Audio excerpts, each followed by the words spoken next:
staggering 95% of people report struggling with procrastination at some point in their lives. The other 5% said they'd fill out the survey tomorrow. Anxiety, guilt, and shame are all hallmark feelings attached to the chronic delay of work. I know I've been there. I spent an entire year thinking about starting my YouTube channel before pressing the record button. Every day I would tell myself, I'll start tomorrow. And with that false promise came the looming anxiety and guilt for failing to keep that promise to myself. But procrastination isn't always a negative thing. In today's video, I'm going to talk about why procrastination can actually lead to more creative ideas and how to balance it so work still gets done on time. At some point, I decided it was time to fix my procrastination problem, so I went where everyone goes for answers: YouTube. I came across a 2016 TED Talk by Adam Grant titled The Surprising Habits of Original Thinkers. In it, he shared how he and his team of researchers conducted an experiment where they asked people to come up with a list of business ideas. During the experiment, they let some subjects play Minesweeper for 5 or 10 minutes. A group of judges evaluated how creative the ideas were and found people fall into 3 major categories. Procrastinators, or people who start and finish projects as soon as possible, tend to grab the low-hanging fruit of the first ideas that come to them. Their solutions are less original because they immediately default to their current knowledge. Procrastinators, or people who wait until the very last minute, don't spend enough time thinking or experimenting, and they have to roll with whatever last-minute idea they have. This leads to rushed work and unoriginal ideas. And the last group are the moderate procrastinators. Adam Grant and his team found original thinkers, or people with more creative ideas, tended to be moderate procrastinators. These people start fast but finish slow. But what's going on underneath the surface here to cause this to be true? There are 5 stages in the creative process. Stage 1, preparation. Stage 2, incubation. Stage 3, illumination. Stage 4, evaluation. And stage 5, verification. Once a project is assigned, a question is posed, or a problem is defined, our brains get to work solving it. That's phase 1 of the creative process, the preparation stage. Stage 2, or the incubation phase, is where all the magic happens. In this stage, we absorb and process all incoming information through the problem-solving lens of the task at hand. It allows our subconscious to create connections with new and existing information. Procrastinators skip over the incubation stage and rush to the finish line. Procrastinators delay the preparation stage, failing to define, plan, and brainstorm solutions until the last minute, leaving them no time for the incubation phase. Moderate procrastinators hit that magic sweet spot.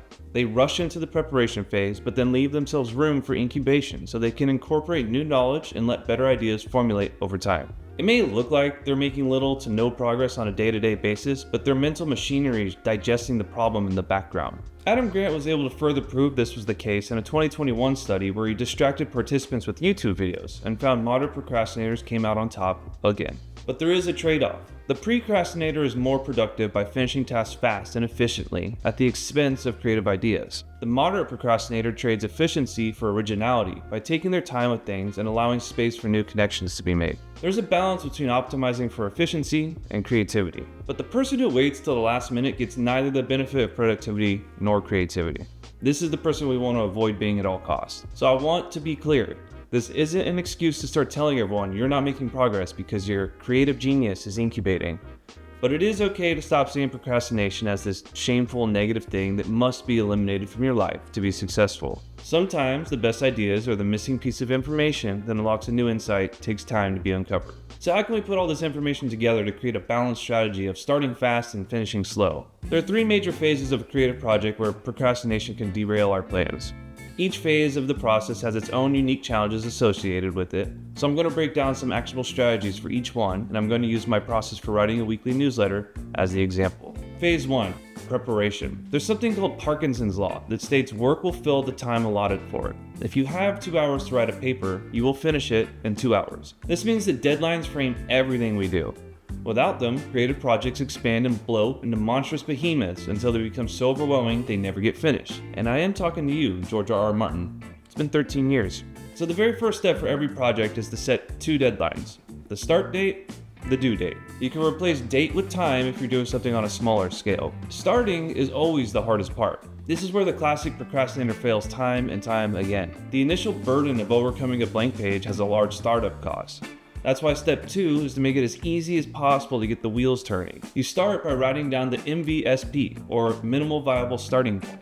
For instance, every week I write a newsletter that I convert into a YouTube video script. Just thinking about the hundreds of steps between the starting point and the finishing line is enough to cause me massive anxiety if I let it. So step 1, I establish Tuesday as my starting date deadline. And step 2, I choose a topic to write about as my MVSP. And that's it. I don't start writing about it. I don't force myself to research anything. I don't start pressuring myself to do anything other than pick a topic. But what this does is start the incubation phase of the creative process. It sets the frame from which I view all incoming information throughout the week. All of my ideas will start to be filtered through the lens of whether they are helpful for the topic or not. It allows my brain to start forming connections between my prior knowledge and formulate new ideas in the background. It lowers the bar to the point that I can't fail. A good MVSP is to define the problem or create the project and brainstorm a couple of ideas. If you're designing a logo, you might create a list of nouns that you could use as a starting point for the design. If you're writing a new song, maybe you could write down 3 different chord progressions to experiment with. If you're building a digital product, you can map out a list of skills or knowledge you could transfer to someone else. There's an interesting psychological phenomenon called the Ovianovsky effect, where we become more motivated to finish tasks once we start them. You've started something and now your brain wants to finish it. The deadline to start acts as a forcing function to take action. The MVSP lowers the bar so low a child could lift it, and the Ovianovsky effect creates an incentive in your mind to finish it. Phase 2, incubation. The great enemy of progress in the incubation phase is going to be mindless distractions. See, your mind needs space to create new connections and formulate ideas, but what we often do is overload it with digital junk food like TikTok, Instagram, video games, and it's all way too easy to fall in the trap of saying you're incubating when you're really just distracting yourself. Moderate consumption is okay. 4 hours of scrolling Instagram is not. The key to success is consistent, small progress toward the overall goal.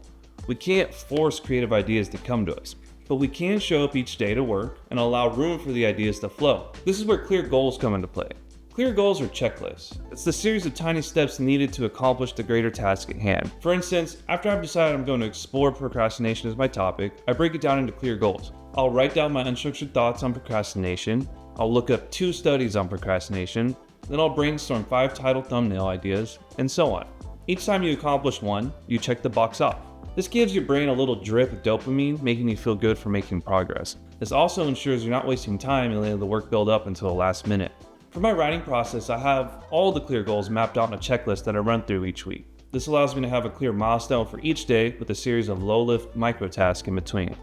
If you can, I highly recommend creating a list for your creative process so you can easily run through it each time. At this stage, I'm still procrastinating and putting off the actual writing, but I'm still working towards the overall goal. I'm giving my mind space to process the information through the project's lens to generate new ideas. To get to the more interesting thoughts, we can't rush to the first idea that comes to us. My original title for this piece was 5 Tips for Overcoming Procrastination. Just saying it is making me yawn. That's why I don't jump straight into writing the newsletter. Spending a couple days of chewing on the idea while mindfully consuming relevant information will allow insights to form. You're trying to get past the low-hanging fruit of obviousness and into the depths of interest.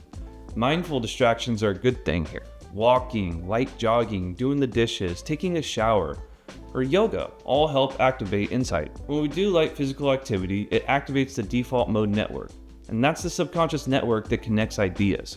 It's the same network responsible for highly imaginative daydreams. It won't look like you're working, but this is how you get to the juicy bits. Phase 3, creation. 4 days into the week, one of 2 things will happen to me. I get struck by an insight or inspiration and I start writing the newsletter. Or I have no fucking clue what my angle is and I start writing the newsletter. It doesn't matter if I'm ready or not. If you don't have a deadline for starting, you will procrastinate forever. You must trust the process and be confident that you've given yourself ample time to digest the creative problem. Now, it's time to get to work. This is the balance of productivity and creativity. We can't over-glorify any one project and make excuse after excuse for why it's not ready. We must push forward. There will be more projects, hopefully a lifetime of them. This one must be finished now so you can move on to the next. And don't worry, the next one will be better. Set a starting deadline. Plan out exactly when you're going to start. For me, that's day 4 out of 7 for the week. Again, that doesn't mean I'm wasting 4 days doing nothing. Stick to your clear goals and make small progress toward the bigger goal each day. Start with another MVSP. For my newsletter, the MVSP is to write my bolded thoughts on the topic for 5 minutes. This gets my brain jogging and my fingers typing. It overcomes the blank page and the initial weight of starting. Then I break it down into clear goals. I'll outline the newsletter, write the hook, Write the setup, write the big idea, write the action steps, and I do each, one by one. The bane of your existence at this point will be interruptions and distractions. This is the only thing that can stop you. Each time your attention wanders off into your emails, you'll have to pay the mental startup cost again. It's imperative to your success that you make your creative environment conducive to focus. Boredom is your best friend here. If you have nothing to entertain you, you'll entertain yourself by doing the work. Get rid of the phone, turn off the Wi-Fi, block the apps, tell your spouse you need some alone time. Grab a coffee and get after it. The best part about finishing the work a couple days before the deadline is you now have the time to improve and refine. The huge weight of the task can be lifted off your shoulders and the looming anxiety will be released. You can start to look at your work from a new lens of quality without worrying about having a finished product in time. Too much anxiety is a massive killer of creativity. This relief will open the door to a flood of ideas that make your piece as good as it can be with the time remaining. For the creative mind, procrastination is a feature, not a bug. It allows us to mine deeper and extract richer ideas when done thoughtfully. It doesn't have to be something you feel ashamed of or indicate that you're not meeting some unset expectation for yourself.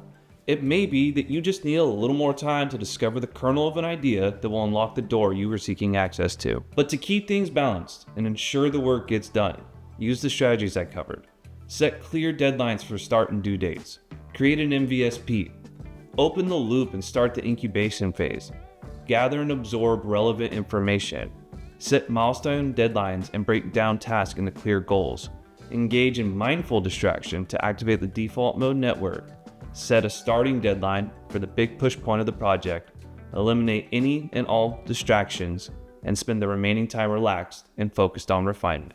That's the balance of productive creativity. Start fast and finish slow. That's it for today, guys. Take care.